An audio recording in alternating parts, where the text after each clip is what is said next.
Hi everybody, this is Agnes from Sediment, and today let's taste blind 550 euro Pinot Noirs from around the world to see which region truly delivers the best value.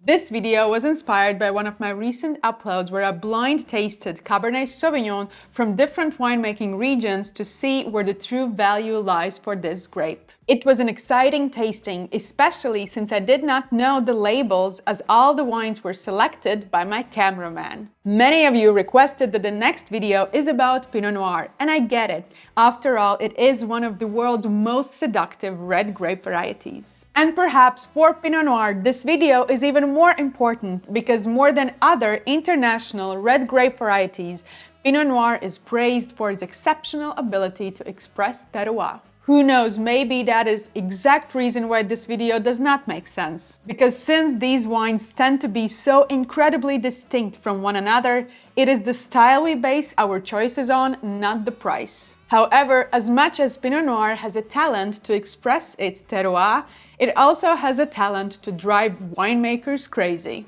It is a finicky grape and its temperamental nature is already evident in the vineyard. It forms tight clusters of thin-skinned berries that are prone to various diseases and can be easily damaged. On top of that, it is not always reliable when it comes to yields. And even in the cellars, it can be just as demanding. Due to its delicate style, it can be easily ruined or overdone, and it is quick to show any shortcomings. Many argue that Pinot Noir's true expression can really only be found in Burgundy. And while that might sound a bit snobbish, the truth is this region has probably had the most experience working with this grape and adapting to its whims. It is not just about skill, but also about knowing the grape intimately and understanding in which climat and soil it thrives the best. That said, for me it seems that Burgundy rarely offers value these days. And those producers who do keep their prices reasonable often get taken advantage of by intermediaries happy to slap on a hefty markup. Therefore, finding a great value in Burgundy has become increasingly difficult, and it is not entirely a winemaker's fault. Pinot Noir prefers cooler or temperate climate and can be quite sensitive to too much sun and heat, which naturally limits its spread. But due to its enormous popularity, it is now planted in sites that are not necessarily best suited for it. So today, just like I did with Cabernet Sauvignon, I will be tasting 5 Pinot Noirs blind. But unlike my usual semi-blind tastings where I am the one who chooses the wines, this time they were picked entirely by my cameraman. Each bottle is around 50 euros or dollars, and the only thing I know is that they come from France, New Zealand, United States, Germany, and South Africa. One thing that makes it a bit easier and maybe safer is that Pinot Noir is almost always standalone grape variety. It is rarely, if ever, part of a blend, unlike Cabernet Sauvignon, which sparked quite a lot of controversy in my last video. Okay, let's start our tasting. I will be honest with you, I am kind of a little bit more excited tasting Pinot Noirs than I was when I needed to taste Cabernet Sauvignon. So let's go straight into wine number 1. Okay. So this wine number 1, on the nose, it seems kind of this more powerful, more structured, kind of denser style of Pinot Noir, more riper fruit driven Pinot Noir. And it also shows similarly on the color, because Pinot Noir can be sometimes really pale, but this is more kind of moderate ruby colored wine. And I also want to think that there is some oak, like there is some kind of fresh nutty or toasted nutty character, maybe slight toastiness as well. But overall, it gives a lot. It is quite perfumed and kind of dense and concentrated style of Pinot Noir. It is not that I am comparing it with Cabernet Sauvignon or Merlot or any other kind of fuller bodied grape varieties, but this style just seems kind of more riper fruit driven. Let's taste it.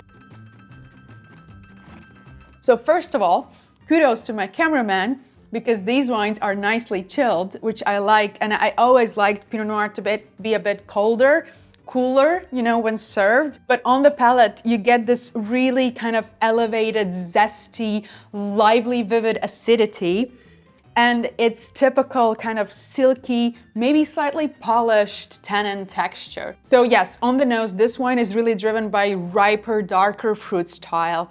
But on the palate, it is the acidity, it is the freshness that dominates and kind of elevates this wine, kind of makes it a bit lighter and crispier and zestier. I do enjoy this wine a lot, and I think there's kind of really this beautiful, lively fruit profile. However, there is slight hint of that kind of warming alcohol that I do feel on the palate, and it maybe slightly kind of pushes away the fruit presence on the palate. So I will give this wine 91 points. Let's move to wine number 2. Okay, so color-wise and also on the nose. So color-wise, this wine is paler. So we have kind of pale ruby color. But on the nose, it is really bright, lively, delicate, kind of fresh fruit, fresh forest berries, strawberries, raspberries, those tiny wild ones, you know?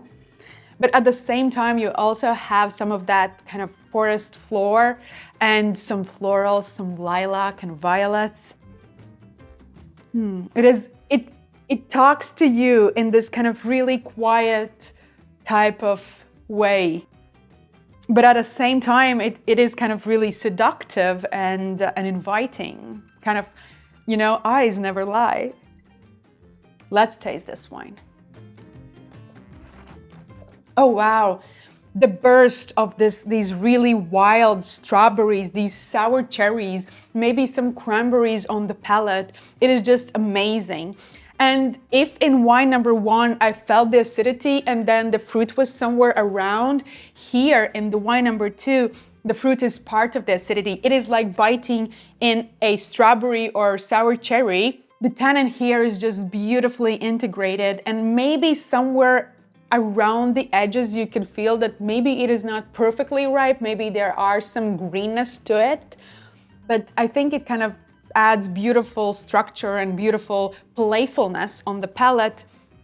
Alcohol is not an issue at all here, and I think this is absolutely beautiful wine.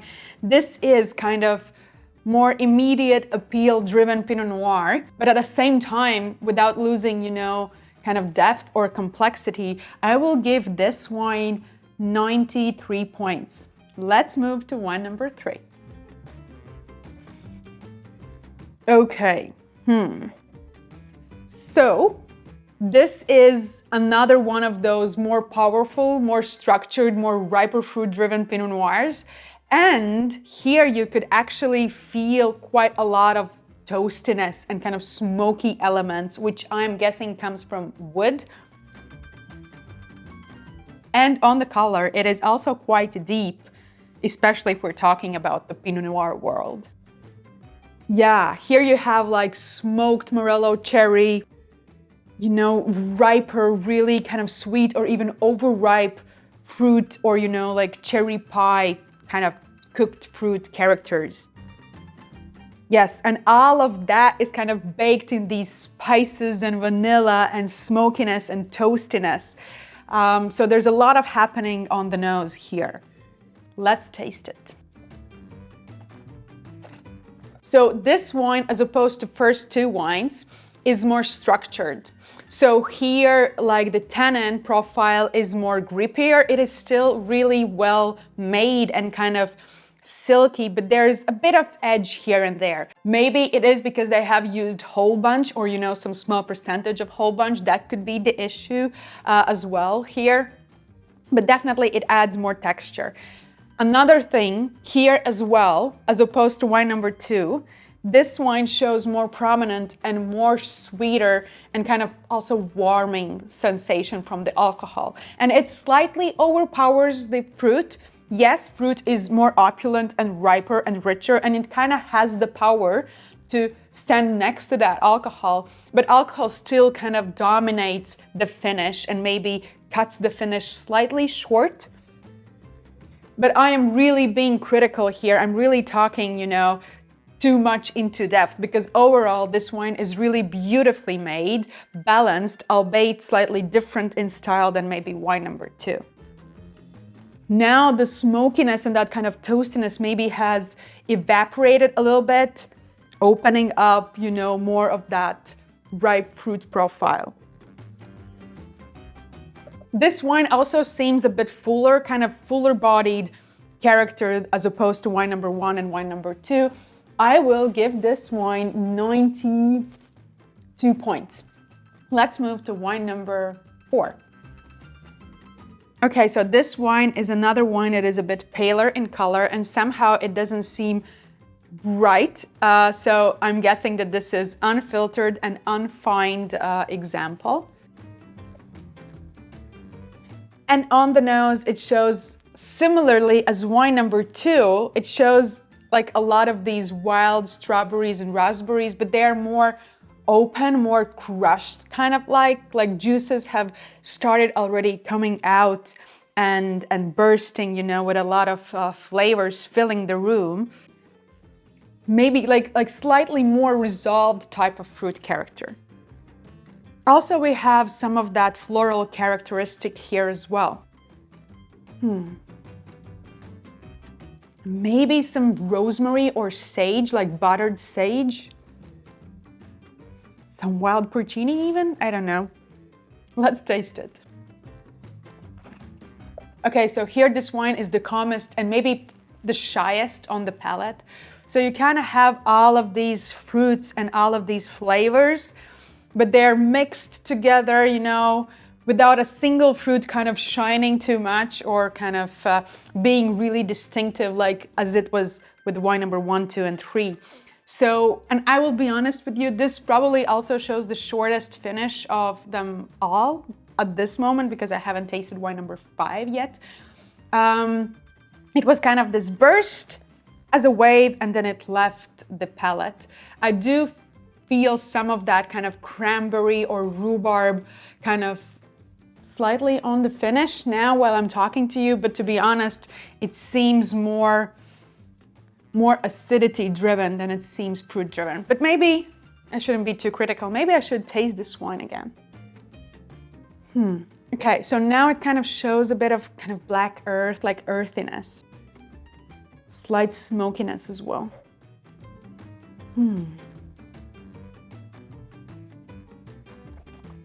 Well, maybe I am being too picky here, but I will say this. I love this wine and I think it is beautiful to enjoy. And I would never be offended for a glass or 2, if I would be sitting in the restaurant ordering by the glass. However, I think this wine kind of slightly has lost its focus, because wines 1 till 3, they had kind of really focused palate and really precise kind of style. And here it seems a bit kind of open and lost its way. And there really isn't something that kind of spikes out of balance here, Alcohol is well integrated and the acidity is lively within, well balanced within the fruit. However, it just does not show the same focus or fruit concentration than the previous wines. And I will give this wine 90 points. Let's move to wine number 5. Okay, so this is another one of those kind of riper and fuller kind of fruit-driven Pinot Noirs. And it also shows like slight garnet color, so maybe there's some age as well, I'm not sure. But also on the nose, it does have that kind of strawberry, but maybe some blueberry as well. Maybe blackberry. There is some of that sweetness, some of that kind of ripeness, but without being cooked, without being that grandma's kind of fruit pie. And similarly, as in wine number 3, I feel some of that kind of sweet spices here and maybe some toastiness or smokiness. some forest floor. Okay, let's taste it.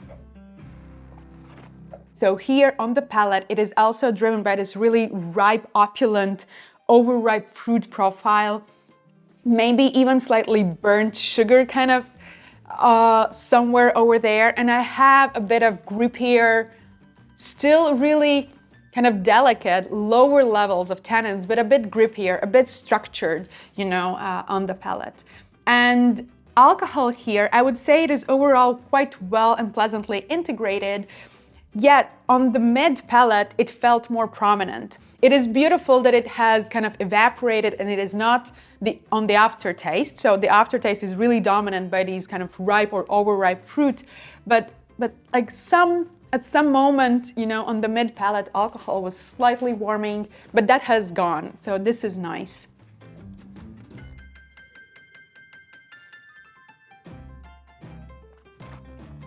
I think this is overall really nicely made wine. I do feel the alcohol a little bit now. I don't know, on the second taste it was more prominent. And maybe also it's like slight of that kind of burnt fruit character on the finish is maybe taking over otherwise lively and riper fruit style. So I will give this wine 91 point. Okay, so now we are done with the wine scoring. Let's reveal them. So I will start with the least scored wine or the lowest scored wine. It seems funny because actually there were not a lot of kind of differences. It was like 93 was the top and 90 was the lowest. So, you know, maybe on a different day I would have scored these wines differently, and maybe you have scored these wines differently, and it really comes down to the style that we prefer as well. But the least scored wine for me was wine number 4, which may be due to this kind of lower intervention or kind of not fine, not filter style I thought would come from Europe.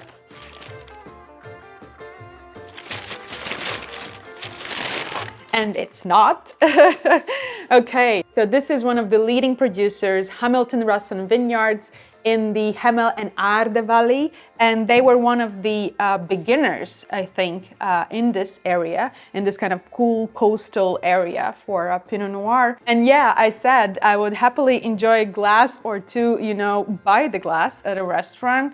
It was pleasantly juicy wine. Let's move to wine number 1 and wine number 5, which I scored 91 points. So wine number 1, I will be honest with you, so both of these wines felt kind of warm and ripe, so I would put them in New World. I would think that these are, you know, either New Zealand or United States. Okay, Lingua Franca, Pinot Noir, Eola-Amity Hills, so this is Oregon. And this one, Rippon, mature wine Pinot Noir, Central Otago. Okay, so here I was kind of correct, thinking about vineyards outside of Europe. Maybe in my mind I would have thought, you know, vice versa. Maybe I thought that this was kind of New Zealandy and this was Oregony, but it was the other way around. So beautiful labels and beautiful value. This places us with 2 highest scored wines in Europe. And let's move to wine number 3.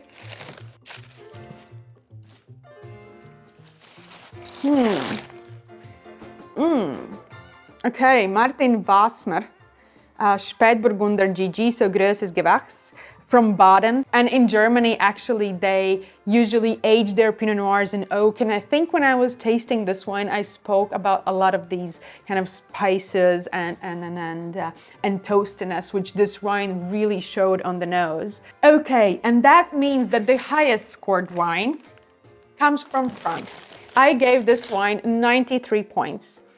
Is this Burgundy? Is this Alsace? It is Burgundy. Michel Bouzereau Pommard, Cras. I actually know this producer quite well. It is more known for its white wines though, but I guess if you make beautiful wine, you make it beautiful across the colors and across the styles and across the grape varieties. Now, who would have thought that it is going to be the Burgundy that offers the best value for Pinot Noir? I would have never dreamed of that. I will be honest with you guys, I have been angry on Burgundy for the longest time because the prices are really high, and if it is not the price that limits the availability for you, it is the availability that limits these wines, and they're just so difficult to get if you don't want to pay premium. And somehow in this tasting, it is Burgundy that shines. Let's be honest though, it is not by miles. It was kind of really closely scored, so the quality across all these 5 wines was quite high overall. So I guess in the right hands, Pinot Noir makes miracles and makes beautiful wines. You just have to know where are those right hands. Please let me know in the comments which wines, grape varieties, and prices I should do next for this type of video. And if you like this video, you might as well watch my other, more controversial video on Cabernet Sauvignon and its value.